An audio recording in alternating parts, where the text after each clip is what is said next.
No dai, ero abbastanza contento di tornare a scuola, però sì, abbastanza traumatico svegliarsi presto più che altro. Allora, quest'estate sono stato in vacanza e sono andato in Irlanda e anche al mare e poi ho dovuto studiare greco perché purtroppo sono stato rimandato, però tutto sommato non è stata un'estate male. Lavorato. Avete lavorato? Sì, in una cantina.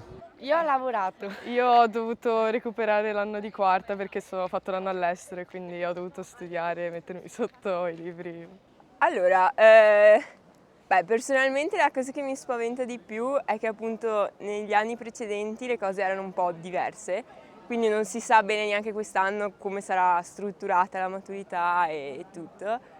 E poi, sinceramente quello che mi spaventa è cosa farò dopo, perché in questo momento non ho la più pallida idea di cosa fare, però, Ma sicuramente speriamo sia cambiato e speriamo di riuscire a goderci quest'anno effettivamente come dovremmo, insomma.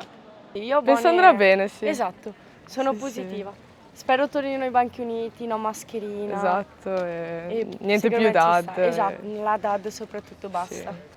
Allora, diciamo che no, abbiamo l'esame di maturità, quindi almeno noi di quinta appunto, e non vedo l'ora di affrontare questo percorso per uscire appunto dalla scuola, speriamo che tutto vada per il meglio, insomma. La materia che ti preoccupa di più?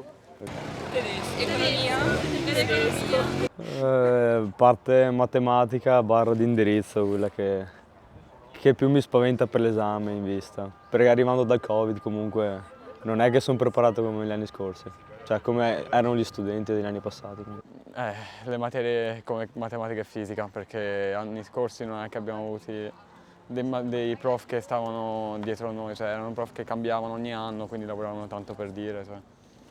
Allora, senza dubbio matematica, per via di tutto quello che è successo gli anni scorsi, quindi difficoltà perché non abbiamo avuto un prof stabile, quindi è stata difficile. Quindi sì, prevedo molte sofferenze, però ce la faremo anche quest'anno, dai.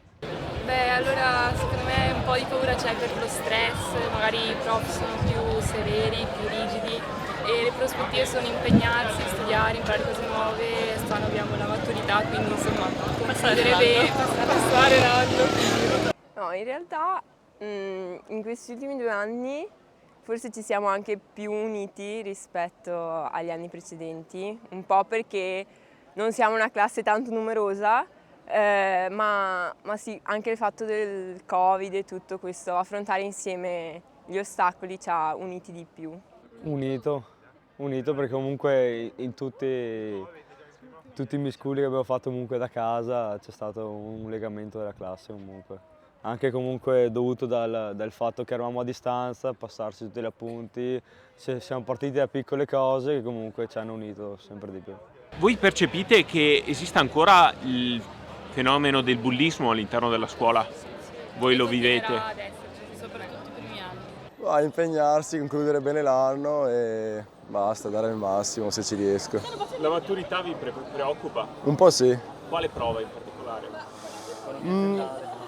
Sì, più che altro quella, però un po' in generale diciamo, è una cosa nuova e E dopo vedete qualcosa o vedete totale oscurità ancora? Per il momento non ci ho ancora pensato. Io mi butto direttamente nel mondo del lavoro. Io all'università. Non so. Di concreto ancora niente, alcune idee. Allora, per quanto riguarda me io andrò all'università sicuramente e penso anche loro e paura un po' della maturità in generale, di quello che si dice della maturità. Meglio non pensare niente ragazzi, è a giugno l'esame, adesso io sono tranquillo.